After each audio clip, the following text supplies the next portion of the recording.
Second point इसमें देखते हैं, ठीक है। तो देखो, जब तुम टॉप टू बॉटम जाते हो, when we move top to bottom in 14th group, 14th group में जब तुम टॉप टू बॉटम जाते हो तो क्या होता है? Top to bottom in 14th group, then number of hydrides, यानी हाइड्राइड्स फॉर्म करने के जो नंबर होते हैं वो, एंड देयर थर्मल स्टेबिलिटी, दोनों क्या करती है? डिक्रीज करती है। टॉप टू बॉटम तुम जाओगे तो दोनों क्या करेगी? डिक्रीज करेगी। अब डिक्रीज कैसे करती है?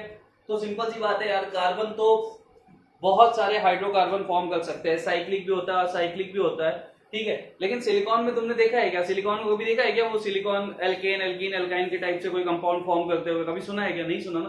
तो टॉप टू बॉटम धीरे धीरे कम होते जाते हैं, फॉर्म करते हैं, लेकिन कैसे फॉर्म करते हैं वो अपन को देखना, ठीक है।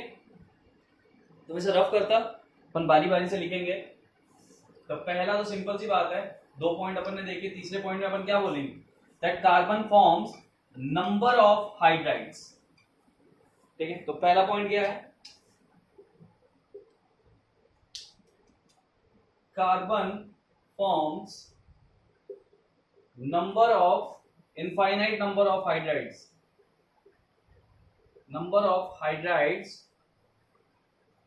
नंबर ऑफ साइक्लिक और असाइक्लिक हाइड्राइड्स, ठीक है। तो जो सबसे लीस्ट होता है वो MH4 टाइप का होता है, यानी CH4। उसके अलावा तो क्या है? सबके फॉर्मूला अलग अलग है। हाइड्राइड्स नोन एज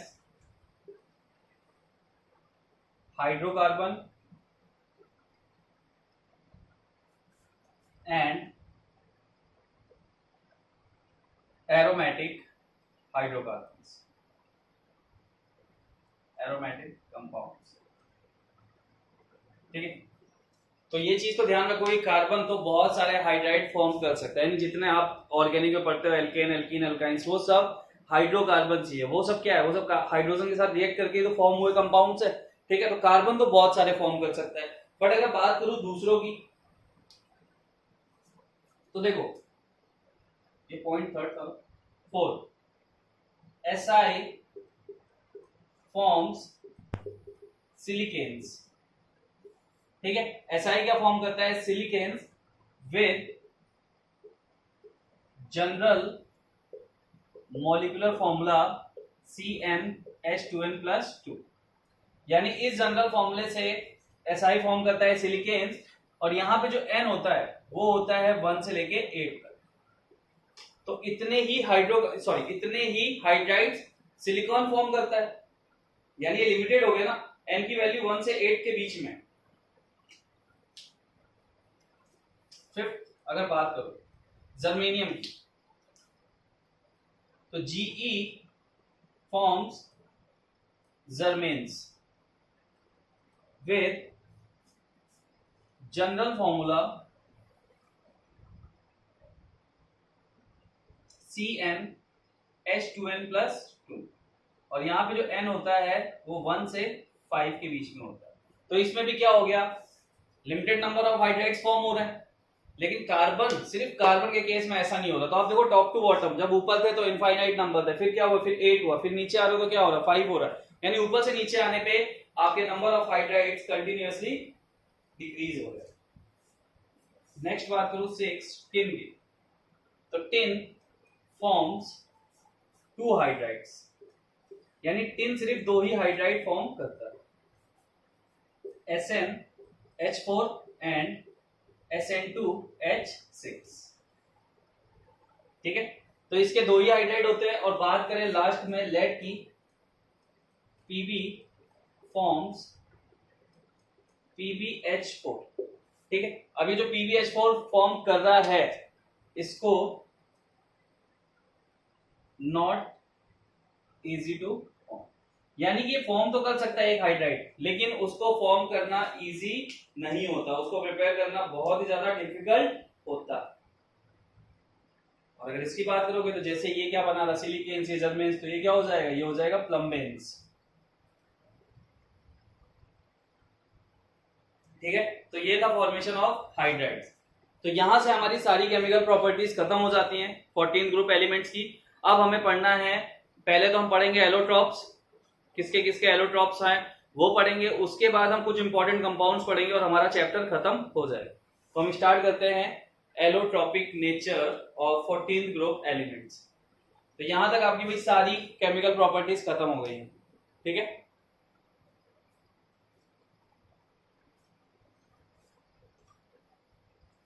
अब सबसे इंपॉर्टेंट चीज है, वैसे तो मोस्टली सभी जानते होंगे कि एलोट्रॉप्स क्या होते हैं, बट नहीं जानते हो तो उस पर बात कर लूंगा, अभी बता दूंगा क्या होते हैं।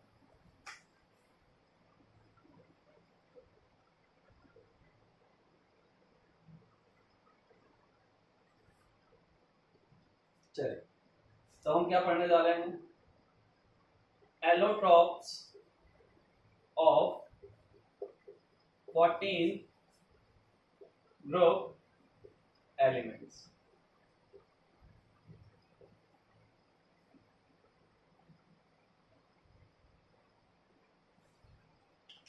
तो देखो, एलोट्रॉप्स में हम सबसे पहले पढ़ने जा रहे हैं एलोट्रॉप्स ऑफ कार्बन।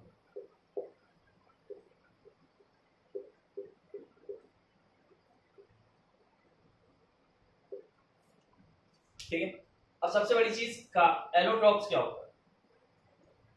देखो, आप सबने कहीं ना कहीं पढ़ा है कि कार्बन के 3 फॉर्म होते हैं, डायमंड, ग्रेफाइट, फुलेरिन। ठीक है, तो एलोट्रॉप्स क्या होते हैं, जब कोई सब्सटेंस 3 डिफरेंट फॉर्म में मिल रहा हो। ठीक है, अब देखो इन तीनों में प्योर कार्बन है, ऐसा नहीं ग्रेफाइट डायमंड किसी का मिक्सचर है, ग्रेफाइट किसी का मिक्सचर है, या फुलेरिन किसी का मिक्सचर, तीनों में प्योर कार्बन है। तो जब कोई सब्सटेंस या एलिमेंट 3 नहीं मतलब डिफरेंट फॉर्म्स में मिल रहा हो, ठीक है, और उनकी प्रॉपर्टीज आपस में बिल्कुल डिफरेंट हो, तो उसे आप बोलते हो एलोट्रॉप्स। यानी कार्बन के 3 एलोट्रॉप्स है, डायमंड, ग्रेफाइट और फुलेरिन, और तीनों में प्योर कार्बन है, लेकिन तीनों की प्रॉपर्टी एक दूसरे से बिल्कुल डिफरेंट होती है। तो ये सब क्या है, ये कार्बन के एलोट्रॉप्स हो गए। अब देखो इन एलोट्रॉप्स में एक चीज याद रखो, जो डायमंड और ग्रेफाइट है ये आपको नेचर से मिलता है, यानी ये नेचुरल एलोट्रॉप है। बट जो ये फुलेरिन होता है ना, ये आर्टिफिशियल होता है।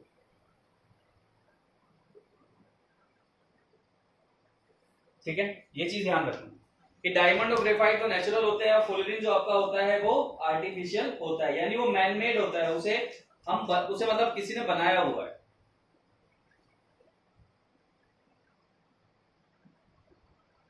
चलिए, सबसे पहला अपन स्टार्ट करते हैं डायमंड, यानी सबसे पहला एलोट्रॉप अपन जो पढ़ने जा रहे हैं वो है डायमंड। तो एलोट्रॉप्स ऑफ कार्बन, और ये उसमें सबसे पहला कौन सा, डायमंड। ठीक है, तो पहला एलोट्रॉप अपना डायमंड।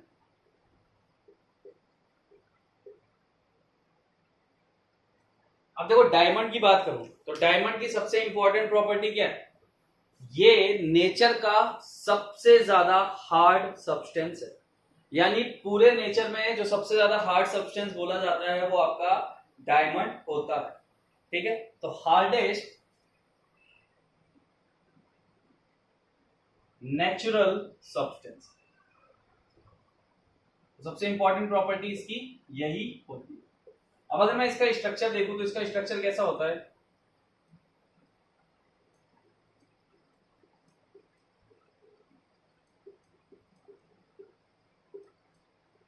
यानी इसमें एक चीज याद रखो कि डायमंड में हर कार्बन 4 कार्बन से कनेक्टेड होता है। ठीक है, तो हर कार्बन अगर 4 कार्बन से कनेक्टेड है तो इसका मतलब इसका हाइब्रिडाइजेशन sp3 होगा। भाई हर कार्बन कितने कार्बन से कनेक्टेड है, 4 कार्बन से, तो इसका हाइब्रिडाइजेशन कैसा होने वाला है, sp3। ठीक है, इसमें जो C सिंगल बॉन्ड C होती है उसकी लेंथ होती है 154 पिकोमीटर, यानी C सिंगल बॉन्ड C जो होता है उसकी लेंथ होती है 154 पिकोमीटर। तो हम पॉइंट वाइज यहां पे लिख सकते हैं, each carbon connects with 4 carbon. ठीक है, सेकेंड पॉइंट में क्या लिख सकते हैं, हाइब्रिडाइजेशन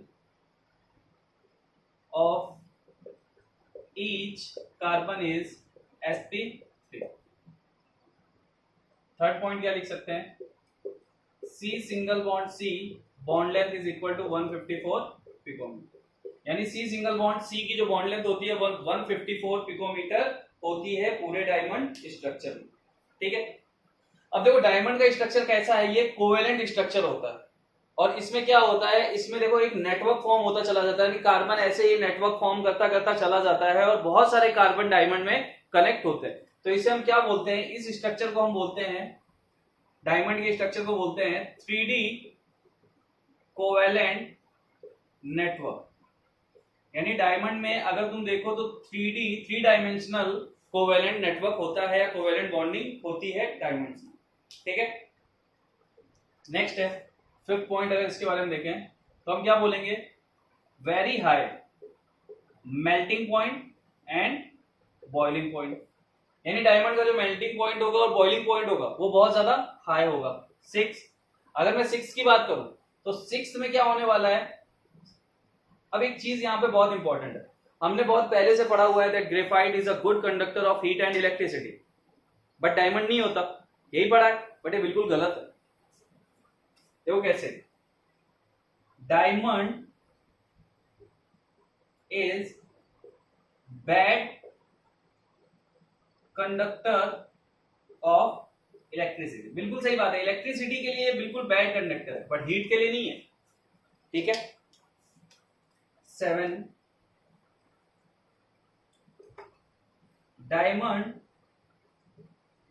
इज गुड, या फिर डायमंड हैव हाई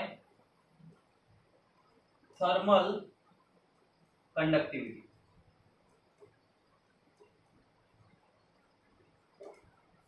पहले एक बार नोट करो फिर एक्सप्लेन करता है इसको क्यों।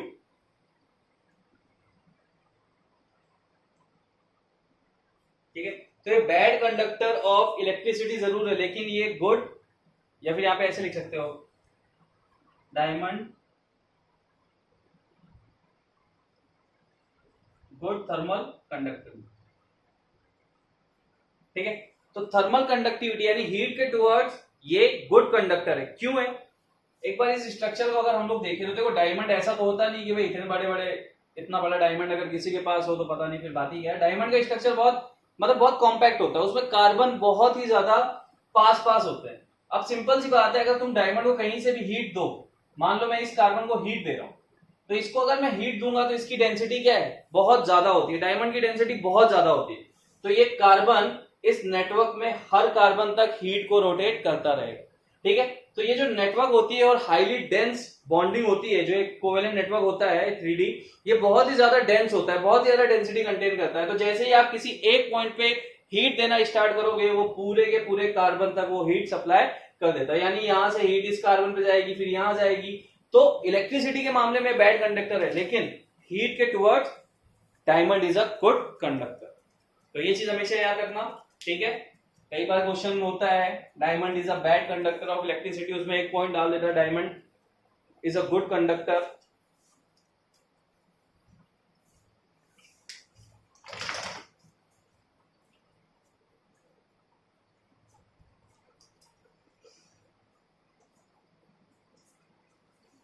तो ये हो गया हमारा पहला एलोट्रॉप कार्बन का। सेकेंड हम स्टार्ट करते हैं ग्रेफाइट। तो रफ कर देता हूं। अब देखो इसमें तो बहुत सारी चीजें होती हैं, लिखी होंगी बुक्स वगैरह, पता नहीं तरह तरह की चीजें, बट जो इंपॉर्टेंट चीजें थी वो सारी मैंने आपको लिखवा दी। जिसके बारे में आपको पता होना चाहिए था वो सारी चीजें आपको पता है। चलिए दूसरा अपन स्टार्ट करते हैं, दूसरा फॉर्म ग्रेफाइट।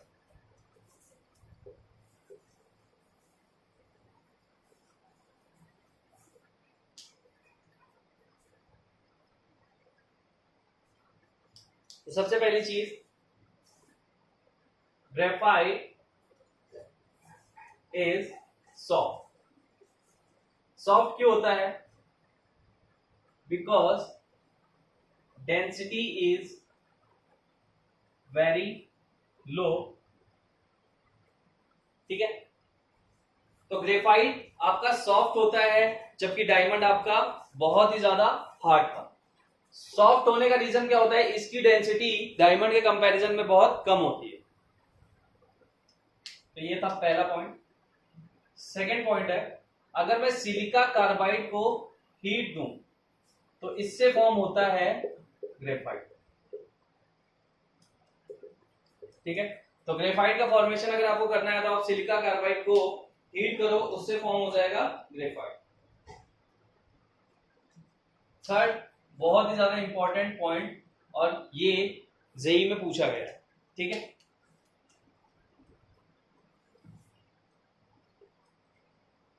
ग्रेफाइट, अब देखो पहले मैं बता देता हूं, अगर तुमसे पूछा जाए कि एंथैल्पी ऑफ फॉर्मेशन किसी का 0 है तो इसका मतलब क्या है।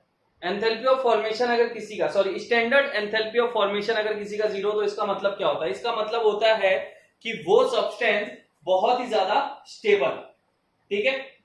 ये चीज याद रखना। तो ग्रेफाइट इज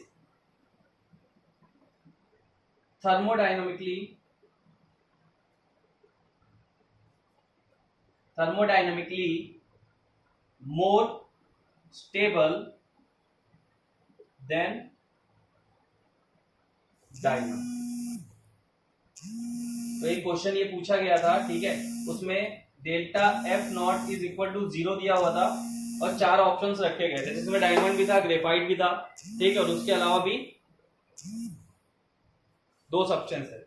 तो वहां पे क्वेश्चन पूछा गया था कि किसका delta F, standard enthalpy of formation 0 होता है, तो हमारा आंसर होना चाहिए था ग्रेफाइट।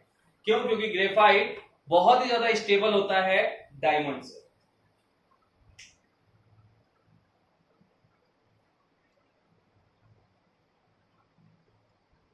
तो इस एक पॉइंट को बहुत अच्छे से याद रखना, इस पे बहुत ही अच्छे लेवल का क्वेश्चन जनरेट होता है, ठीक है। इसका रीजन क्या है, तो रीजन सिंपल सी बात है कि भाई देखो, ग्रेफाइट की अगर तुम बात कर रहे हो, ठीक है, तो ग्रेफाइट स्टेबल फॉर्म में क्यों होता है, क्योंकि अगर तुम डायमंड और ग्रेफाइट का कन्वर्जन देखो तो तुमने कभी ना कभी इसे थर्मोडायनामिक्स में देखा होगा, पढ़ा होगा।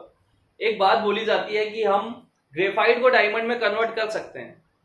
ये है केमिकल काइनेटिक्स का एक इंपॉर्टेंट क्वेश्चन, जहां पे एक एग्जांपल होता है कि ग्रेफाइट को डायमंड में कन्वर्ट किया जा सकता है, ठीक है, लेकिन किया जा सकता है तो आज तक हुआ क्यों नहीं। तो उसका रीजन होता है कि रिएक्शन इतने स्लो रेट पे होती है, इतनी ज्यादा स्लो होती है कि ये कभी पॉसिबल हो ही नहीं पाती। लेकिन अगर तुम ग्रेफाइट को डायमंड में कन्वर्ट करना चाहते हो तो तुम्हें उस कंडीशन में बहुत ज्यादा टेम्परेचर देना पड़ेगा, यानी बहुत ज्यादा टेम्परेचर देने पे ही वो रिएक्शन फॉरवर्ड डायरेक्शन में जाएगी और ग्रेफाइट का कन्वर्जन स्टार्ट हो जाएगा डायमंड में। बट ये नेक्स्ट टू इम्पॉसिबल है, ऐसा आज तक नहीं हुआ है, बट ऐसा बोला जाता है। साइंटिस्ट ने इस पे बहुत सारे लॉजिक्स दिए और उन्होंने बोला है कि हम ग्रेफाइट को डायमंड में कन्वर्ट कर सकते हैं, बट कभी कर नहीं पाए, ठीक है। उसका रीजन था ये कि ये बहुत ही ज्यादा स्टेबल फॉर्म में होता है, तो इसे आप कन्वर्ट करने की कोशिश भी करोगे, कितना भी टेम्परेचर दोगे, कभी डायमंड में कन्वर्ट हो ही नहीं पाएगा।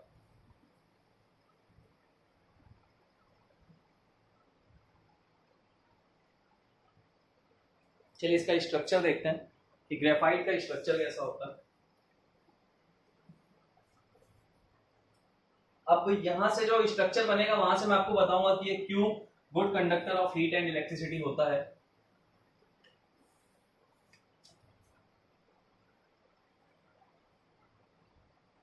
लाइक बेंजीन, ठीक है, इसमें भी 6 कार्बन की रिंग हम बनाएंगे, बट किसी भी फॉर्मेट में बेंजीन जैसा स्ट्रक्चर नहीं होता।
इस टाइप का स्ट्रक्चर होता है ग्रेफाइट का, ठीक है।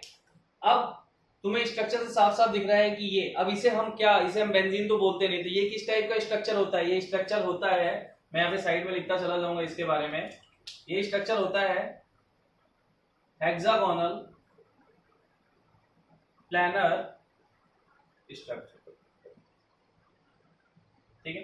तो ग्रेफाइट का सबसे पहले अगर तुमसे कोई स्ट्रक्चर पूछे तो इसका स्ट्रक्चर कैसा होता है, हेक्सागोनल प्लानर स्ट्रक्चर, या फिर आप बोल सकते हो hexagonal planar rings are present, rings are present in graphite, ठीक है। तो ये डायग्राम एक बार बना लो, रफ कर देता बोर्ड, फिर चलो बना रहे तो। अब इसमें अगर तुम किसी भी कार्बन को देखो, किसी भी कार्बन को देख लो, तो हर कार्बन 3 कार्बन से कनेक्ट हो रहा है, ठीक है, यहां पे। और डायमंड में हर कार्बन 4 कार्बन से कनेक्ट था। तो अगर मैं इसके हाइब्रिडाइजेशन की बात करूं तो इसका हाइब्रिडाइजेशन sp2 हाइब्रिडाइज्ड होता है, यानी ग्रेफाइट में हाइब्रिडाइजेशन sp2 होता है और डायमंड में हाइब्रिडाइजेशन sp3 होता है। किसी भी कार्बन को देख लो, सब कार्बन 3 कार्बन से कनेक्टेड है। अब इसमें जो ये फोर्स, जो ये कनेक्टिविटी होती है ना, ये जो कनेक्शन दिख रहा होता है ना, ये कैसा होता है, तो ये होता है वॉन डेर वाल फोर्स। और वॉन डेर वाल फोर्स कैसी होती है, बहुत ही वीक फोर्स होती है। तो इसमें जो कनेक्टिविटी होती है वो वॉन डेर वाल्स फोर्स के थ्रू ही होती है।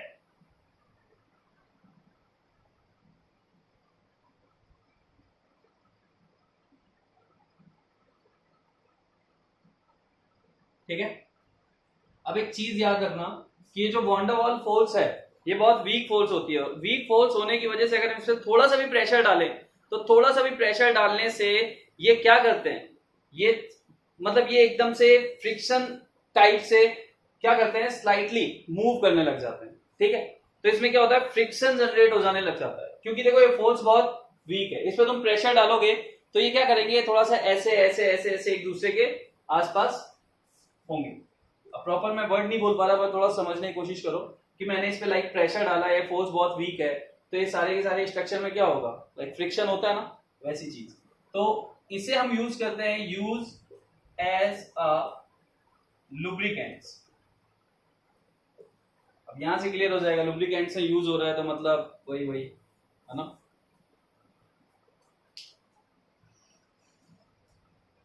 अब देखो इसमें जो पाई इलेक्ट्रॉन्स होते हैं वो डीलोकलाइज्ड होते हैं।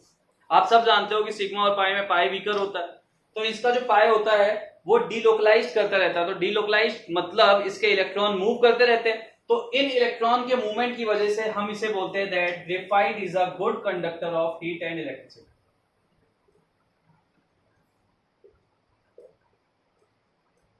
गुड कंडक्टर ऑफ इलेक्ट्रिसिटी, ठीक है। नोट कर लीजिए इसको, बोर्ड रफ कर देता, फिर लिखता जो बचे हुए पॉइंट्स हैं। वैसे ज्यादा कुछ तो नहीं बचा।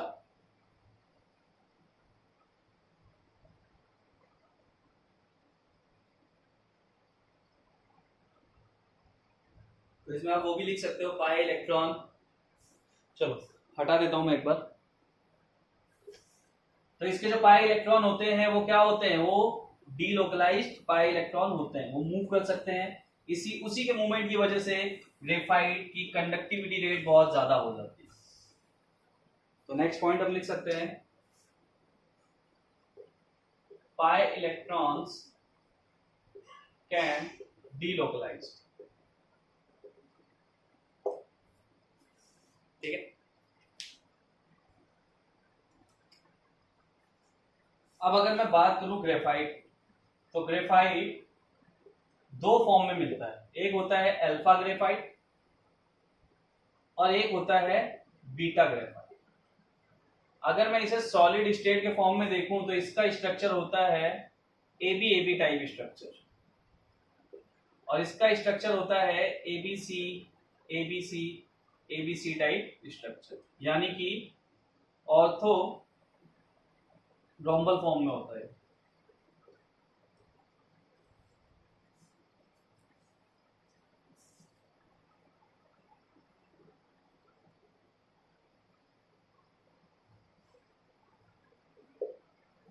ऑर्थोरोम्बिक या फिर ऑर्थोरोम्बल फॉर्म में होता है ये, ठीक है। ये चीज याद रखना, ग्रेफाइट के दो फॉर्म होते हैं, alpha graphite and beta graphite. तो इस पे अगर तुमसे वो क्वेश्चन पूछेगा तो यही पूछेगा अल्फा ग्रेफाइट किस टाइप का, बाकी प्रॉपर्टी दोनों की सेम ही रहती है, वही होती है जो ग्रेफाइट की प्रॉपर्टी होती है, बट ये दो फॉर्म में मिलते हैं, स्ट्रक्चर थोड़ा चेंज हो जाता है। एबीसी टाइप होता है बीटा ग्रेफाइट, और अल्फा ग्रेफाइट होता है एबी टाइप स्ट्रक्चर कंटेन करने वाला,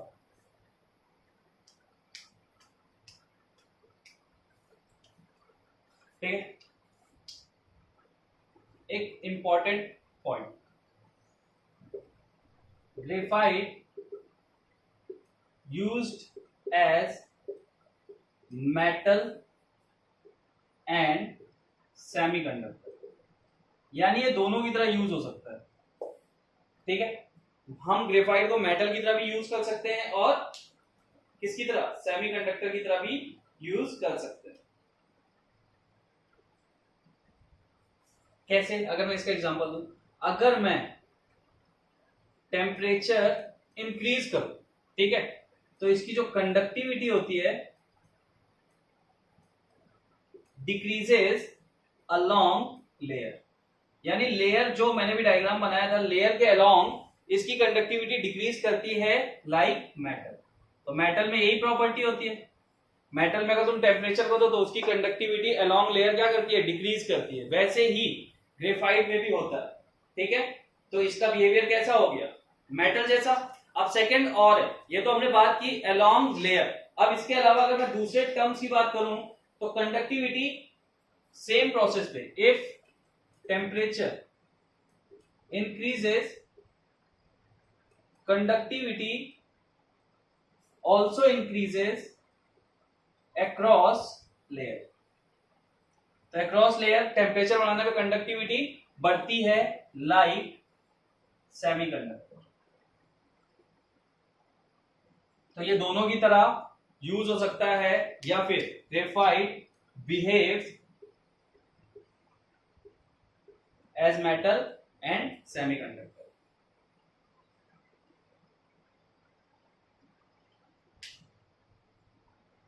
ठीक है, तो ये था आपका सेकेंड एलोट्रॉप। अब बात कर लेते हैं थर्ड एलोट्रॉप के बारे में, जिसका नाम है फुलरिन।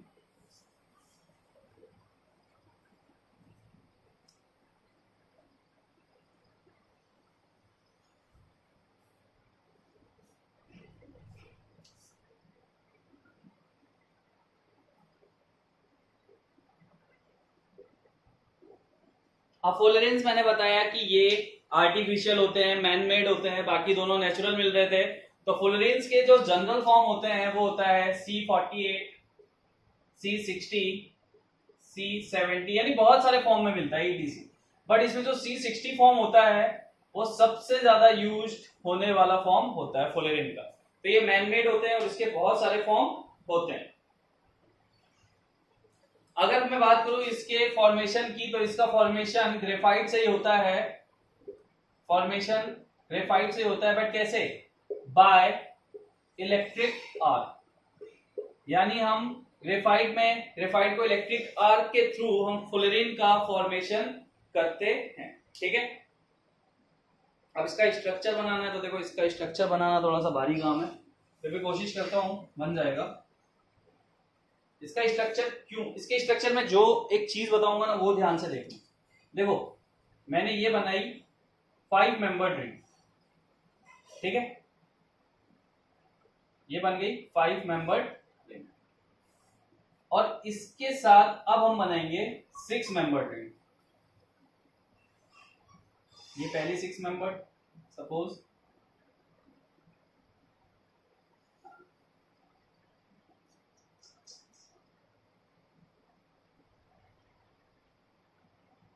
किधर से बनाऊंगा, यहां से बना देता हूं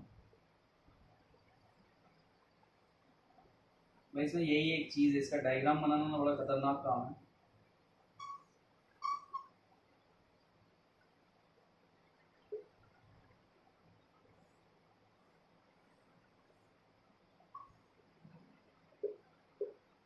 चलो, तो इस टाइप का स्ट्रक्चर होता है किसका, फुलरिन का, लाइक फुटबॉल। तुम चाहो तो यहाँ पे एक और रिंग बना लो, अगर तुम्हें बहुत खुला खुला स्ट्रक्चर दिख रहा है तो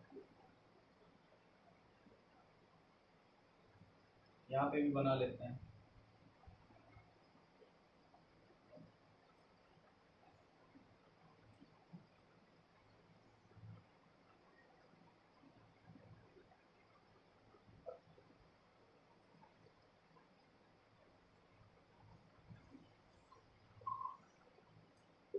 ठीक है, तो ऐसे ही देखो यार, ऐसे ही स्ट्रक्चर होता है लाइक अ सॉसर बॉल, फुटबॉल जो होती है वैसा ही स्ट्रक्चर होता है। तो स्ट्रक्चर थोड़ा टिपिकल है, बट तुम्हें इतना याद रखना है कि सेंटर में 5 मेंबर रिंग होती है जिसे हम बोलते हैं पेंटागन, और वो सराउंडेड होती है हेक्सागन से। ठीक है, तो ये चीज बस तुम्हें याद रखनी है कि फुलरिन के स्ट्रक्चर में 2 टाइप की रिंग यूज होती है। बाकी सबका स्ट्रक्चर सेम था, एक जैसा था, लेकिन फुलरिन में क्या हो रहा था, एक पेंटागन है और वो सराउंडेड है हेक्सागन से। अगर मैं बात करूं कि C60 की, C60 में पेंटागन्स के नंबर कितने होते हैं, तो पेंटागन्स होते हैं 12 और हेक्सागन होते हैं 20। तो ये नंबर्स याद रखना बस। एक तो ये याद रखना कि पेंटागन और हेक्सागन से मिलके बनी हुई है। सेकेंड चीज, C60 में, C60 फुलरिन जो है उसमें 12 पेंटागन्स होते हैं और 20 हेक्सागन्स होते हैं। अगर मैं बात करूं C70 वाले स्ट्रक्चर की, तो उसमें पेंटागन जो होते हैं वो होते हैं सेम 12, लेकिन हेक्सागन के नंबर बढ़ जाते हैं। हेक्सागन इसमें होते हैं 24। तो बस ये एक चीज याद रखना, अगर क्वेश्चन हुआ तो छोटा मोटा इस पे हो सकता है, नंबर्स पे। ठीक है, बाकी तो इसमें ज्यादा कुछ जानने लायक चीजें हैं नहीं। अब इसमें देखो, हाँ एक चीज और है, इसमें जो बॉन्डिंग होती है वो 2 टाइप की बॉन्डिंग होती है।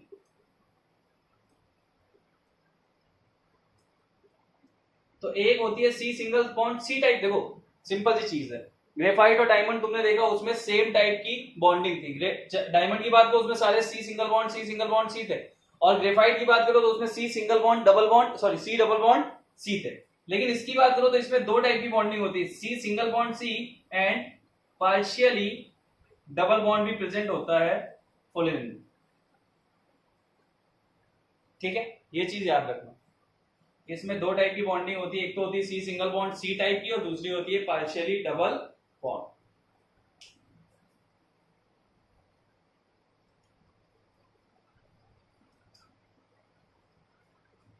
अब हम कंपेयर करते हैं तीनों के थर्मल स्टेबिलिटी के ऑर्डर को। तो फुलरिन में ज्यादा कुछ पढ़ने वाली चीज नहीं होती यार, बस ये कुछ चीजें थी वही इंपॉर्टेंट थी।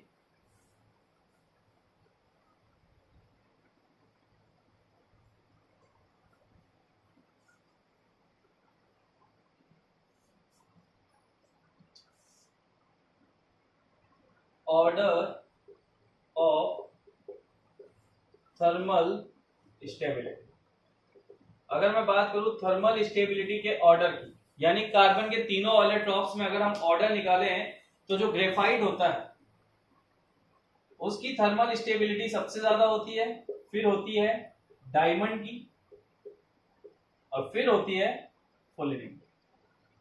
तो इस ऑर्डर को याद रखना बस कि थर्मल स्टेबिलिटी के जो ऑर्डर होता है वो कैसा होता है। ग्रेफाइट सबसे ज्यादा थर्मली स्टेबल होता है, फिर डायमंड, और फिर आपका होता है फुलरिन। ठीक है, तो ये थे कार्बन के एलोट्रॉप्स। अब हम बात करते हैं एलोट्रॉप्स ऑफ टिन।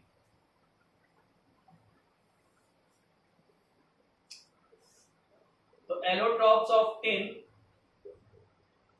वैसे तो बहुत कम बुक्स में दिया रहता है, बट इस पे सिर्फ एक बार कलर पे क्वेश्चन ऑब्जर्व हुआ है मुझे। एक बार एक कलर पे क्वेश्चन आया था एलोट्रॉप्स ऑफ टिन में। तो कौन कौन से एलोट्रॉप होते हैं, तो alpha tin, beta tin and gamma tin, ये 3 एलोट्रॉप्स होते हैं इसके। ठीक है, आज तक इस पे ज्यादा कोई क्वेश्चन नहीं पूछा गया है। क्वेश्चन जो पूछा गया था वो एक बार कलर पे पूछा गया था कि इन टिन का कलर क्या होता है। तो ये याद रखो, जो अल्फा टिन होता है वो होता है ग्रे कलर का, जो बीटा टिन होता है वो होता है व्हाइट कलर का, और गामा टिन का कलर ऑब्जर्व नहीं होता। ठीक है, फिर अगर मैं बात करूं अल्फा टिन, तो इसका जो स्ट्रक्चर होता है वो होता है लाइक डायमंड टाइप स्ट्रक्चर होता है। अगर इन फ्यूचर कभी तुमसे पूछ लिया जाए कि भाई ज्यादा कुछ नहीं है इसके बारे में, बहुत डिटेल नहीं है, और ऑब्वियसली बात ये भी है कि इनके ज्यादा डिटेल्स होते भी नहीं है। ठीक है, तो मोस्टली एलोट्रॉप्स ऑफ टिन आपके बुक्स वगैरह में नहीं होते, बुक्स में सिर्फ कार्बन के ही एलोट्रॉप्स होते हैं। फिर कंपाउंड्स में चले जाते हैं तो सिलिकॉन के कुछ कंपाउंड्स वहां पे होते हैं लाइक सिलिकेट्स, ये सब वगैरह। तो टिन के तो बहुत कम है, बट अगर तुमसे कोई पूछे तो ये चीज याद रखना। इसमें और इंपॉर्टेंट चीज क्या है, अगर मैं बात करूं डेंसिटी के ऑर्डर की, तो डेंसिटी अल्फा की बीटा से कम होती है। यानी डेंसिटी का ऑर्डर अगर तुमसे पूछ ले तो अल्फा की कम होती है बीटा से। क्यों? क्योंकि देखो लाइट डायमंड स्ट्रक्चर है, तो जो अल्फा होता है उसका स्ट्रक्चर कैसा होता है, ओपन स्ट्रक्चर। तो ओपन स्ट्रक्चर होने की वजह से डेंसिटी अल्फा की कम होती है बीटा से।